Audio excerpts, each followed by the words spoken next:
It's River to River from IPR News. I'm Ben Kiefer.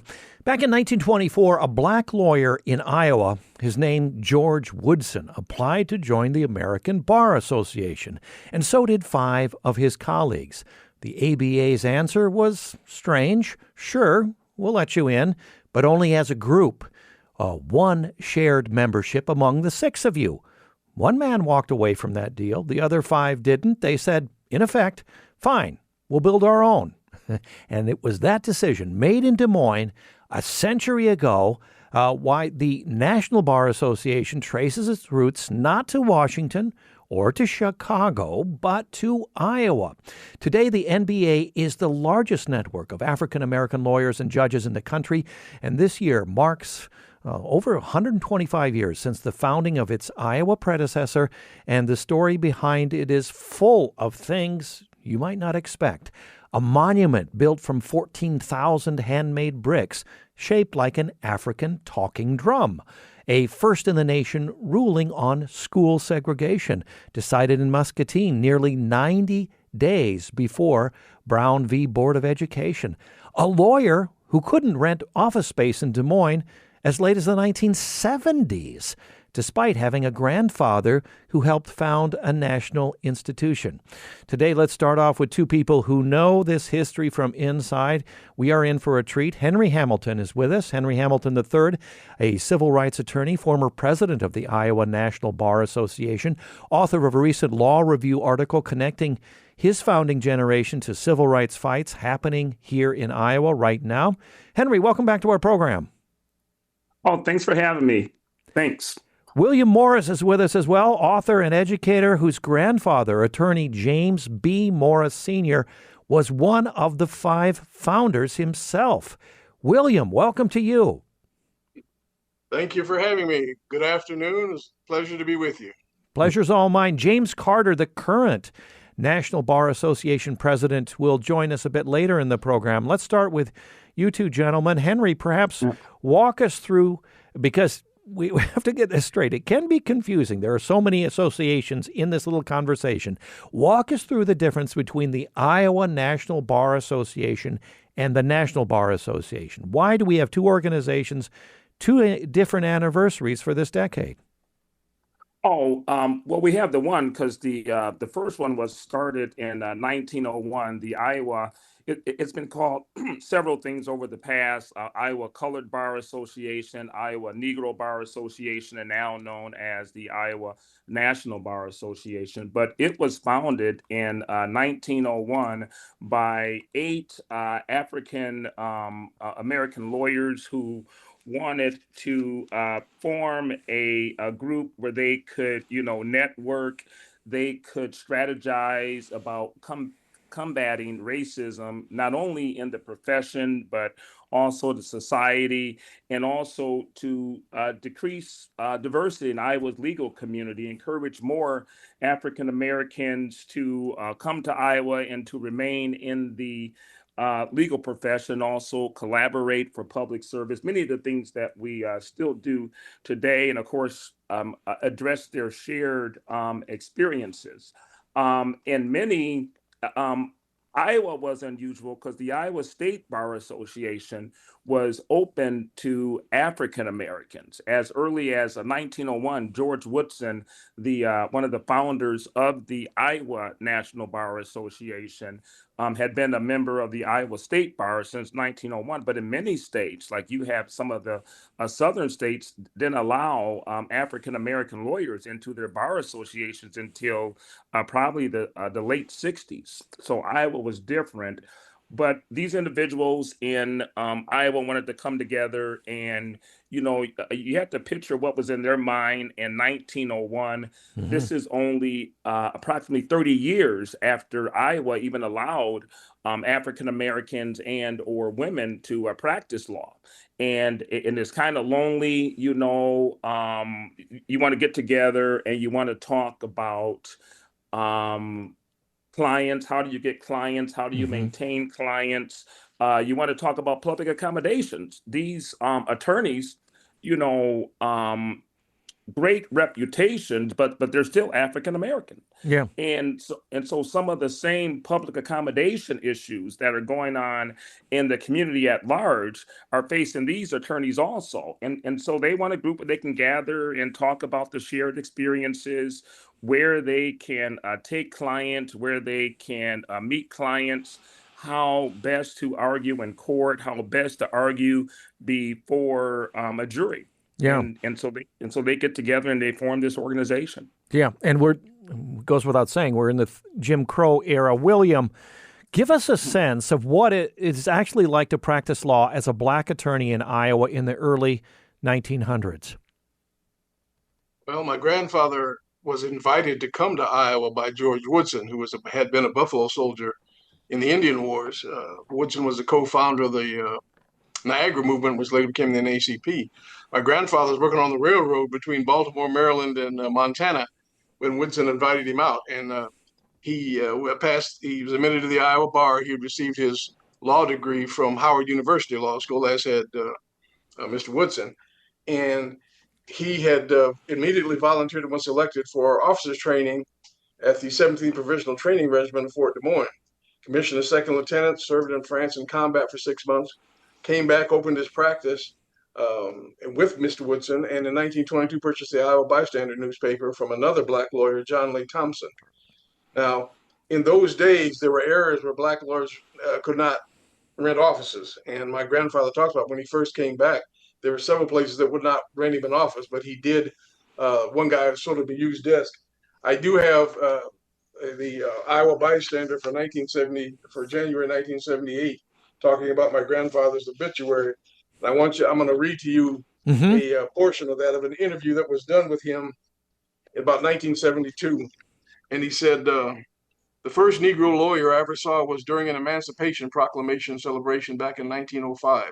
His name was Henry Lincoln Johnson. His idea was that Negroes should fight for their rights but continue to maintain their dignity. He said, although he was inspired by the speech, he said the message was not fully understood until he was a struggling Des Moines attorney. As I quote, in 1920, when my son was a year old, there was a barbershop owner. He approached me one day and said he would help me out. He took me to a bank. Everyone there called him Mr. Smith. Sat down, and he told the white man to loan me $250. I said to myself, here's a guy just out of slavery, can't even read and write, yet he can walk into a bank, tell white people what to do when they call him Mr. Smith. Now, that was an educational moment for my grandfather because he learned that it's human relationships and money that talk. No matter what color your skin is, human relationships and money talk. That's very interesting, William. Yeah. I want to get back to go ahead. Henry, you wanted to jump in there. Oh, yeah, you asked about how it was for these attorneys to practice law and to litigate. And I had one story. This was a little bit after the founding of the Iowa National Bar Association, but Gertrude Rush, the first African-American female attorney to become licensed in Iowa, and also one of the only female founders of the National Bar Association, was a trial attorney in Des Moines and had, probably 2,000 trials. But this is in 1925. And so you can imagine this. At that time in Polk County, I believe there are only two female attorneys. But she has a trial of an African-American, William Graham.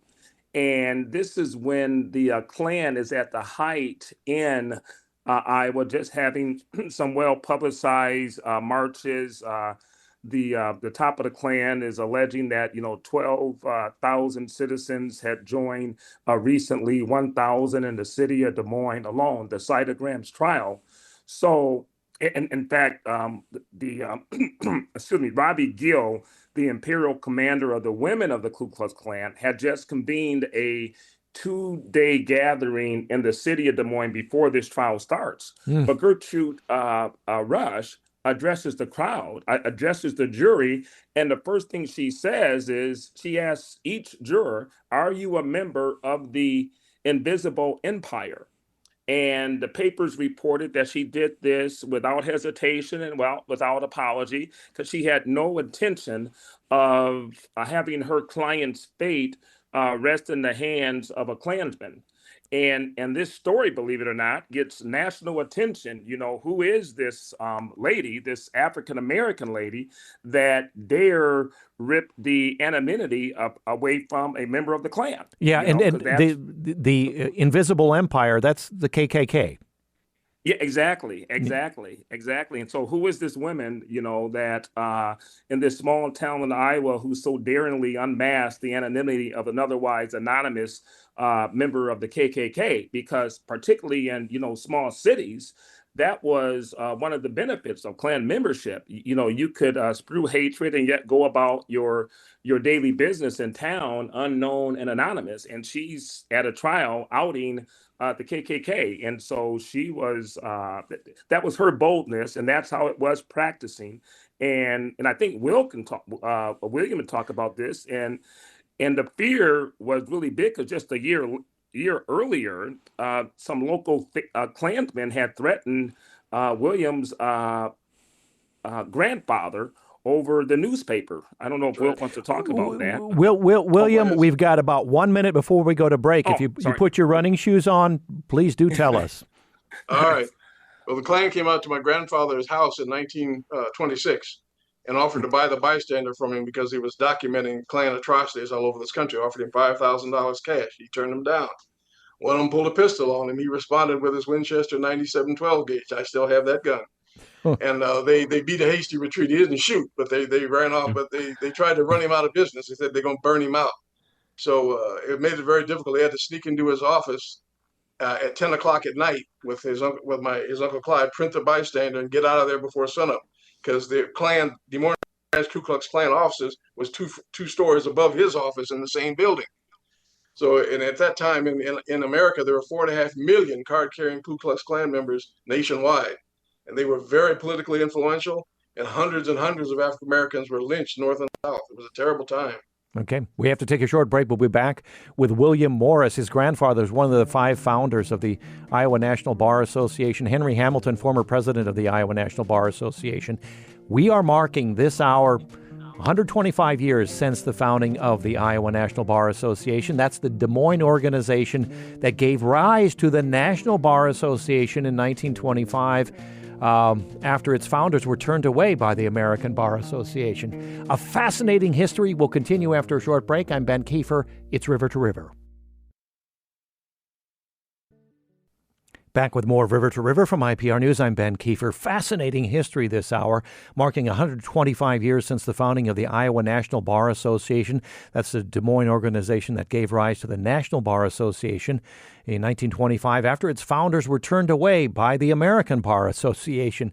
So many interesting stories. We'll get into some of the most interesting cases here in just a moment with Henry Hamilton III, civil rights attorney, former president of the Iowa National Bar Association, and William Morris, author and educator. His grandfather was one of the 5 founding members. I feel we have to go back at this point to kind of finish the story. I gave just a brief reference to it at the start of this show, and I don't know which of you, William or Henry, can pick up on this story.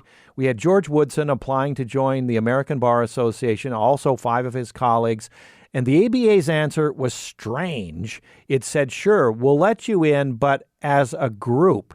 It didn't flatly reject them. It offered them that strange group membership. It sort of reminds me of how early in this country's history, Black Americans were counted in the census as not quite an entire person, but a fraction of a person. Mm-hmm. Who can tell us about that? Yeah, I can go into the ABA's history. So what occurs in about 1911, 3 African Americans apply, including William H. Lewis of Massachusetts. And he at the time was probably one of the highest ranking African American attorneys in the federal level. He was an assistant, he was the assistant U.S. Attorney General. And so the 3 of them apply, they're accepted, but then later on, word starts spreading around that they're African American. And so there's a lot of internal debate at the ABA, the National American Bar Association, about what should we do. And so the memberships were rescinded, the memberships were placed back. But then after that point, they started asking for photos to accompany Hmm. your applications. And then after that point, no African Americans are allowed to be members until I think about 1943 is when the ABA rescinded that policy. Amazing. Uh, Yeah. Jump in there. Oh, yes. As far as the claim that, or I would say that the types of soft racial discrimination at the time, um, there were black lawyers in Iowa going back to the 1870s with the gentleman from Muscatine, Alexander Clark. His son was the first black graduate of the University of Iowa Law School, and then Clark Sr. several years later. But I can remember my father, my grandfather. Black lawyers could not rent offices in Des Moines, west of Yeah. Third Street in downtown Des Moines, until the mid to late 1970s, and they were the first. Where the Civic Center Court Apartments are on Locust Street. That's where my father and grandfather's offices were. How did that I work said, how did that work in practice? How were they denied office space in Des Moines as late as the 1970s? What would they meet in terms of the resistance or the denial when they sought that office space? well, you have to understand there was a lot of social pressure on various institutions in those days, and there were some white businesses that didn't want black lawyers up there in their areas. My grandfather and father could not rent offices in the Fleming building. Now, by the late 70s, Bob Wright had gotten in there with his firm, and then Nolan Gentry was farther up the street on Grand, I think, or Ingersoll. But my father and grandfather got an insurance exchange building, so there was soft discrimination in those days. I mean, when I was a kid, the downtown department stores, black people could buy clothes. They could not try them on before they bought them, and they could not bring them back if they didn't fit. So Hmm. that might sound like a petty insult to white people, but it was a real problem. And Yonkers and Sears and Roebuck were the first two stores that would allow black people to try on clothes before they bought them and bring them back if they didn't fit. Hmm. It sounds strange today, but back in those days, that was a serious, a real problem. Oh yeah, and don't forget, this is Henry, and don't forget, that was back in the day of the restrictive covenants as well, Yeah. and this was also a part of practice. It's like the issue becomes because some of the restaurants were also practicing discrimination, and so it's like, where do you take your client for lunch so you're not embarrassed?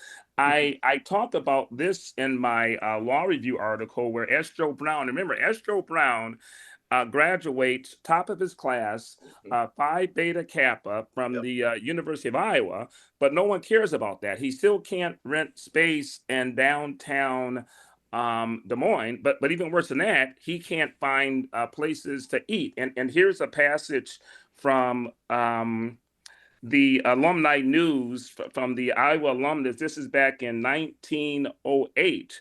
And it says S. Joe Brown had a serious time in finding shelter for John H. Hector, past Grand Commander of Pennsylvania and a veteran of the Civil War, who gave an address in Des Moines for the Prohibition cause. Because he was a Negro, he was refused entertainment at the hotels and better class of cafes and restaurants. Finally, U of I professors and Ms. Gordon of Highland Park came to the rescue and invited Mr. Hector to be their guest. So you had allies that would make the reservations at a restaurant for you, or in the case of, I believe, S. Joe Brown, he actually received downtown office space because one of his white friends leased the space, and then Joe Brown would use that as an office. But yeah, the discriminatory ways made it difficult for these lawyers to practice. They had to bring their own cases. I.E. Williamson, one of the early Drake Law School graduate, wants to go to a downtown building to meet his client, and they had black and white clients at this time, but he can't use the elevator. So how do you meet your client on the upper levels if you're not allowed to use the elevator Oh because you're my. African American? Oh my. Yeah. If you just joined us, marking 125 years since the founding of the Iowa National Bar Association, and William Morris's grandfather was one of the 5 founders. We've got about 10 more minutes with you, William. I want you to talk a little bit more about your grandfather because he worked on some major cases. What would we want to mention here? Archie Alexander is a case that comes to mind. Is that something that you'd like to tell us about? Yes, sir. Thank you. Archie Alexander was an All-American defensive tackle at the University of Iowa. He later became a very prominent internationally known architect and had an interracial architectural firm. A lot of the power stations and the plants that are in Iowa City and different cities in Iowa were built by Mr. Alexander. He also built the Tuskegee Airmen Airfield down in Alabama. But to the point, he bought a house from an Italian American man in 1950 over in the Chautauqua Park area. Now, in those days, many parcels of real estate had racially restrictive covenants on them, and that they ran with the land and said that this property may not be sold to a Negro or anyone of African descent. Now, Alexander bought the house, but his neighbors challenged it and took him to court and tried to enforce this racially restrictive covenant. They burned a cross on his yard, and my grandfather was lead counsel in that case. They took it up to the Iowa Supreme Court. They invalidated racially restrictive covenants in Iowa in 1950, and that's how Alexander was able to move into that house. But it was not an easy process. Now, my family was the second family in that neighborhood across the street on 16th and Hickman. My father bought a house in 1950. He built a house in 1955. Now, I don't believe we had those kind of problems, but my father being a prosecutor and a former soldier, they probably left him alone. But Alexander had quite a time. He was a very successful man and was later appointed Governor General of the Virgin Islands by Dwight D. Eisenhower. But yeah, he had problems getting that house. And when I practiced law, I would regularly run into racially restrictive covenants looking at title histories of older properties in Des Moines. Those are still there. They were not enforceable, but they were still there. So just understand that, Black people were redlined. They were kept out of certain neighborhoods.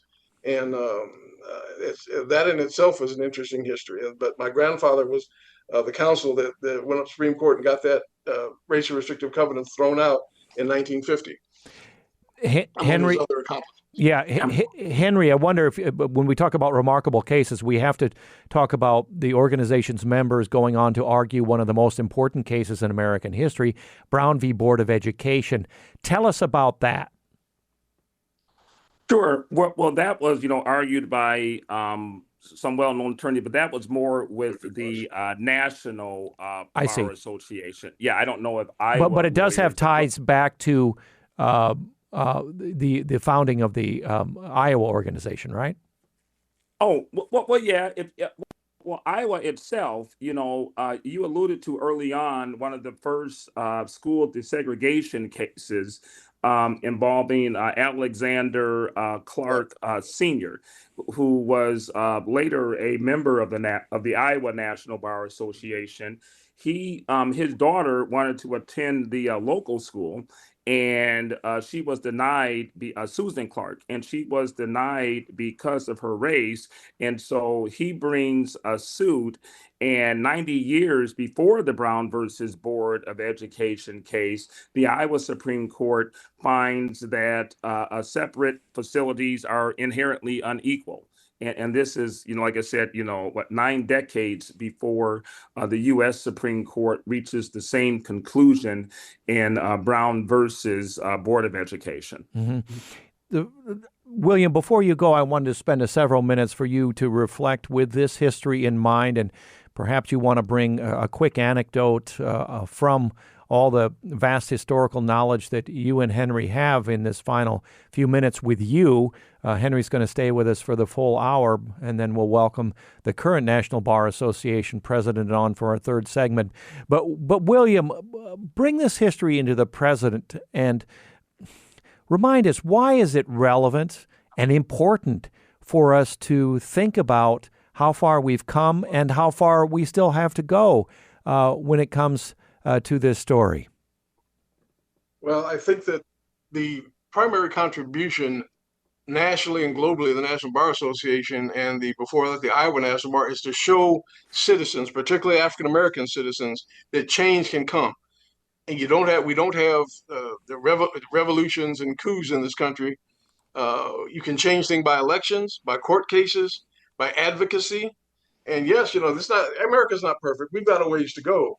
But as my grandmother said, and she was born in 1890, and I asked her back in the when Roots was on, I said, "Grandmother, what was it like when you were growing up compared to now?" She said, "Child, it's like the difference between night and day." She saw a man lynched in Virginia in 1900 when she was 10 years old. And America has come a long ways from then. We've had a black president, mixed race vice president. We've had black senators and congressmen, governors, county sheriffs, mayors. And in the schools I teach in Texas, most of them are non-white majority. A lot of them over half Hispanic. Was a substantial number of African Americans, Asians, and Caucasians. And I teach these kids, you're growing up in an environment of multiracial majority, and Yeah. William, but it's America. yeah. America's going to have to we have to get along with one another. Yeah, but talk about the education respect. a little bit more, William, because right now we're in an interesting time in terms of education and reckoning, coming to reckon with our past here, where also in Iowa, there is a certain way, according to the law, to teach Iowa history.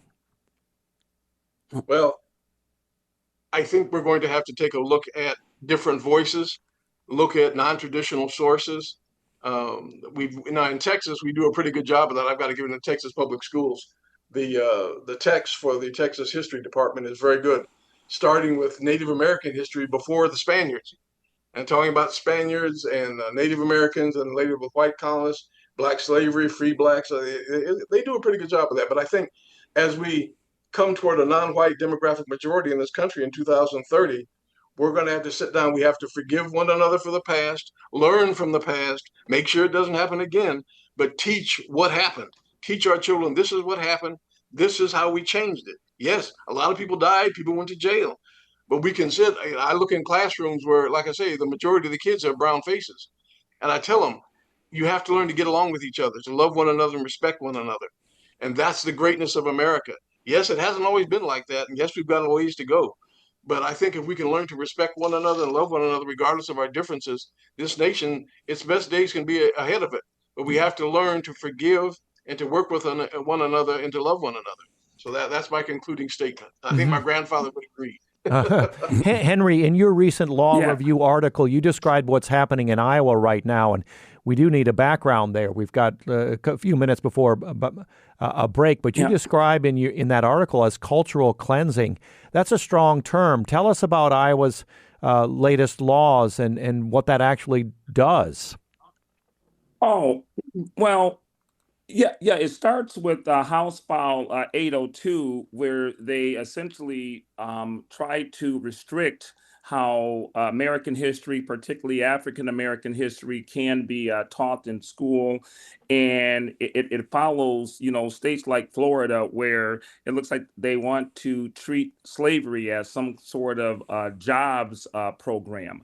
But as we celebrate our great nation and the 250th anniversary, I think we do have to admit that through most of that history, there have been exclusionary practices.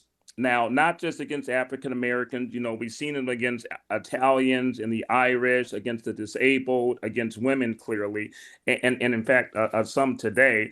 But with these exclusionary practices that we talked about with our early attorneys being refused office space, being refused a ride on the elevator, being refused places to take their clients to eat. These exclusionary practices, the tactics have shifted, but the underlying motivations remain, and that happens to be preserving, power, privilege, and access to the avenues of opportunity for the success of a dominant group, while at the same time limiting opportunities for marginalized groups. And so fast forward to 2025, We have black murals and black paintings taken down. We have African American museums being forced to eliminate their exhibits. We have a move, like I said, to teach slavery was beneficial to African Americans. We have black books taken out of libraries. We have law firms and universities threatened with over federal funding and now even state funding for engaging in DEI initiatives. And so we see some of these same exclusionary, well, not the same, the tactics have shifted, but we still have these exclusionary practices meant to marginalize certain communities. Henry Hamilton, stay with us, former president of the Iowa National Bar Association. William Morris, thank you so much for participating today and reminding us of your grandfather's work and the other founders' work here. We appreciate it. Thank you very much, Ben. Thank you for having me, Henry. It was a pleasure. You'll have Always a a good pleasure. day. All God right. bless. Bye-bye. We'll see you. All right. God bless. Bye-bye. After a short break, James Carter will join us, the current president of the National Bar Association. It's River to River from IPR News. Back with more River to River from IPR News. I'm Ben Kiefer. This hour marking 125 years since the founding of the Iowa National Bar Association, the Des Moines organization that gave rise to the National Bar Association in 1925 after its founders were turned away by the American Bar Association. Still with us, Henry Hamilton, former president of the Iowa National Bar Association. Joining us now, James Carter. He's the current president, 5 days into his term as the National Bar Association's 84th president. He's managing partner at the Cochran firm Trials and Mass Torts Practice in New Orleans. James, welcome to the show. I hope I get your title there right. You got my title perfectly right. All right. You took office as the NBA's 84th president just a few days ago. Let's start off with what's at the very top of your list, sir. Well, thank you very much for the opportunity, and thank you for our great leader, Henry Hamilton, for making sure that I participated in this particular interview. The very top of our agenda is organically election protection. We know that in the Calais case, which was a case out of Louisiana, the Voting Rights Act of 1965 was basically gutted, and the midterms are coming up within like 4 months from now. And so we are mobilizing our lawyers around the nation in conjunction with some of our other organizations, which we signed an MOU a few days ago with the National Urban League and the Lawyers Committee on Civil Rights to protect the voting rights of those in marginalized communities around the country. And so that voting rights, election protection, voter education is at the top of my agenda, whether I like it or not. Mm-hmm. Well, go into that a bit more, because it's interesting that rather than focusing on something more of the legal profession itself, you have election protection, which of course should matter to all of us here as a top priority for the NBA. Tell us specifically the threats that you have seen develop and why they, in your view, need to be turned back. Well, there are efforts amidst the country that seek to make it more difficult for voters to engage the polls, et cetera. And we know that this country has had a terrible history in the recent past of disallowing individuals unimpeded access to the polls. So we want to make sure that in this process that we provide education to the constituencies around the country as it relates to their rights in terms of voting. We also want to make sure that there is not impediments on one's ability to go forward to the polls.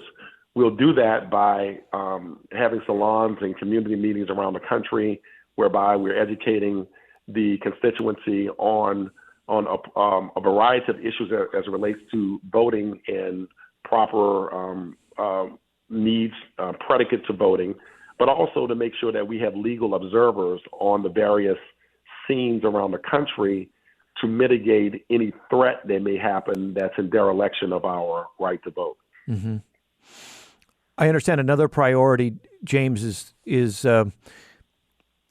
causing individuals to be economically independent. What does that look like in practice for the NBA?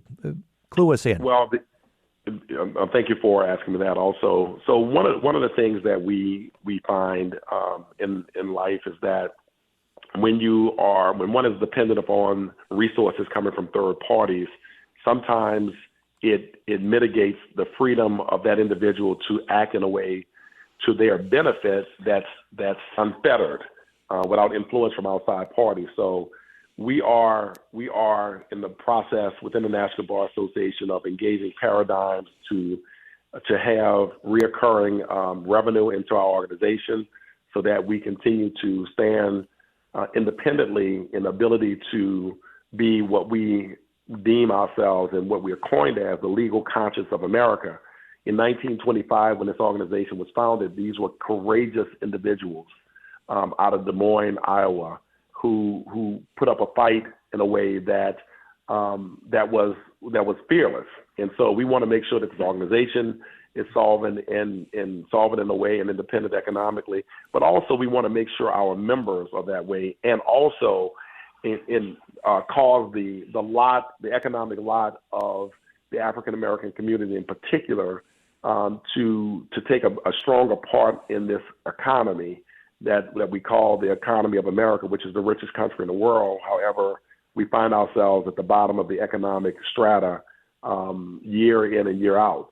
So this organization is positioned in a way to not only continue to realize our own independence through tools and mechanisms that we're going to use, also to help our fellow lawyers from a jobs perspective, from an entrepreneurial perspective, but also to bring information out to the community so that families can take care of themselves and participate in the American dream. National Bar Association President James Carter, I understand you're about to launch a new national initiative called Independent Police Monitors. What is that, and why now? We see in the construct of America where we have these repeated instances of police brutality and misconduct, where unarmed, oftentimes innocent people are killed by law enforcement. And there was a move afoot to pass the George Floyd Act, which would have provided certain protections for individuals against unlawful conduct by law enforcement officers as it relates to police brutality and misconduct. That failed miserably, and we don't expect it to pass anytime soon. I'm a former New Orleans City Council member and also the first African American to serve as criminal justice commissioner in the city's history. And when I was a city council member, I brought forth a concept which inured into an office called the Independent Police Monitor. It is an office, a civilian-run office, separated from the police department with an independent income stream, revenue stream, that seeks to provide oversight for law enforcement, in this case, in a locality as opposed to the federal efforts that we had. And what happened resulting from the institution of this particular office in the city of New Orleans, which had a history of having some of the highest rates of instances of police brutality and misconduct, we were able to reduce over time, in pertinent part because of this office called the Independent Police Monitor, to help to eliminate the rapidity as it relates to what was going on here.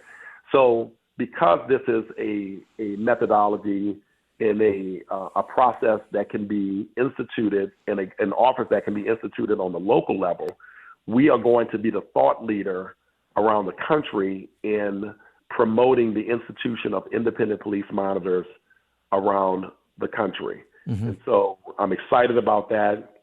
What we call our Attorney General, Ben Crump, has agreed to stand with me on that, as well as many members of the National Bar Association. And so we're excited about being the thought leader on this particular mechanism to cause the instances of police brutality and misconduct to reduce. Henry Hamilton, I wonder if you can take what James just said there as on a sort of a national scale and link it back to what's going on here in Iowa. Well, yeah. Well, in Iowa, the last 10 years, we've seen an attack against many efforts to bring about some of the changes that President Carter talks about. And I can't remember the actual law, but I think it's very difficult in Iowa now to have these oversight commissions because of recent law changes. This attack against DEI has probably in the nation, and this just isn't me talking. There's been at least one national magazine that said that I was leading the anti-DEI movement, which is unfortunate because I I also disagree with the title DEI, diversity, equity, inclusion, but for different reasons. I disagree with it because I think it ought to be called diversity, equality, equity, inclusion. Because when we focus on equity, we forget that we're still fighting old battles just to be equal. Like for instance, when a woman is underpaid for doing the same work as a male, it's kind of hard to call that equity. That's just being treated equally. Yeah. Or when an African American is denied employment because of their African sounding name, or perhaps of their African hairstyle, or a Muslim woman is fired because of her dress, that's not asking for equity, that's asking for equality. And we focus so much on equity that it gives this impression that we're not fighting some of these, decades old battles for equality. James Carter, back to you. Another of your priorities, I understand, building a pipeline for attorneys of color through law schools and admissions. What's that challenge right now, given the fights over affirmative action in recent years? Well, I'm happy to announce that the National Bar Association was well represented in Chicago this weekend as the House of Delegates listened to a proposal to strike down Rule 206, which promoted the diversity, equity, and inclusion of students into American law school admissions.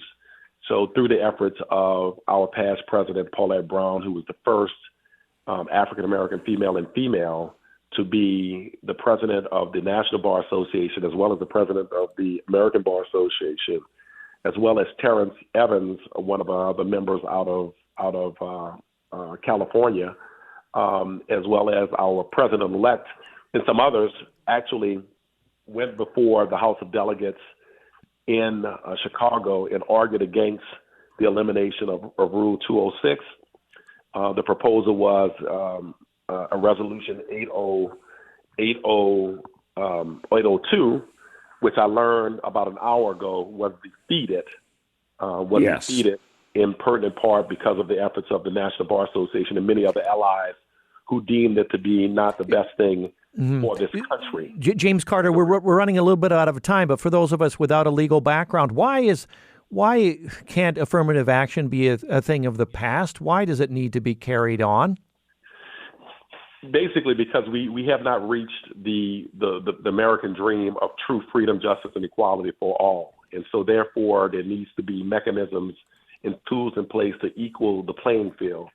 And at the point in which that happens, that's when we can talk about the elimination of those programs that seek to make things. Yeah. Well, what about the argument that though affirmative action by its nature creates a discrimination against whites?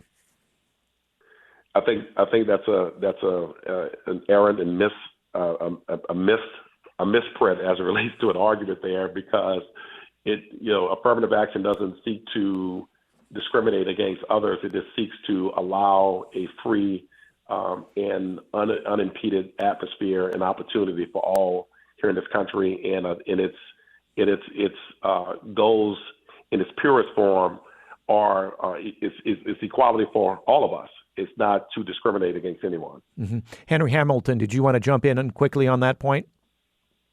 Oh, sure. I'm just not sure how much affirmative action was actually taking place. That sometimes gets confused with some of the DEI initiatives, Hmm. and quite frankly, DEI was about expanding the umbrella or the universe of qualified people that can compete for jobs. A lot of this had to do with outreach efforts. To schools in the South, trying to encourage African Americans to come to Iowa and to remain in Iowa. And by cutting DEI, we really uh, cut some of those efforts off at the knee. You Hmm. know, And um, make yeah. clear for us the difference between affirmative action and DEI. Well, DEI. Well, first of all, you have diversity, equity, and inclusion, and so. Um, the country has always been diverse. If you go back to when the Constitution was drafted in 1790, one in five Americans was African American. We can, of course, postulate that 50% were female. Hmm. We, We have we we know about a there. minute left, Henry. So just want to give you a clue Oh, there. Hmm. okay, well, diversity has always existed in America. What we're talking about is equity and inclusion to finally get rid of some of these age-long, 250-year-long disparities, not only for African Americans, for women, for disabled persons. And these equity things are small adaptations that may allow a person to otherwise compete for a merit factor selection position. We have 1 minute left. James Carter, current National Bar Association president. Give us a few parting words about the challenges before us, in your view. Well, the big issue that we are confronted is organically, it is election protection. So the midterms are coming. The National Bar Association is fully vested in making sure that we are able to go forth in this country with unfettered access to the polls. And we welcome all good-meaning and good-willed Americans to join the fight to make sure that this country lives its creed of freedom, justice, and equality, and to make sure that we have those tenets that apply to all of us. James Carter, how can our listeners arm themselves with information and ideas for taking action if they want to help protect those voting rights? Well, we are launching our initiative in conjunction with those two organizations that I mentioned earlier, and would like you to reach out to the National Bar Association at nationalbar.com, and you'll be able to see nationalbarassociation.org. I'm sorry, nationalbarassociation.org, and you'll be able to access the information needed to join the fight with us. William, I can give you 30 seconds for your announcement. Oh, yeah. I just want to remind people that we are celebrating the 125th anniversary of the Iowa National Bar Association. We'll have a lecture August 20th at Franklin Library, 5000 Franklin Avenue. And then on Thursday, August 27th at the Wakanda Club, we're having our dinner program where we'll be honoring former Drake Dean Roscoe Jones and also Alexander Clark Sr., Okay. Alexander Clark Jr., and Susan Clark. And thank you for your time today. Henry Hamilton, thanks. Sorry about getting names mixed up there. Henry Hamilton, former president of the Iowa National Bar Association. James Carter, current National Bar Association president. I'm Ben Kiefer. Thanks for joining us.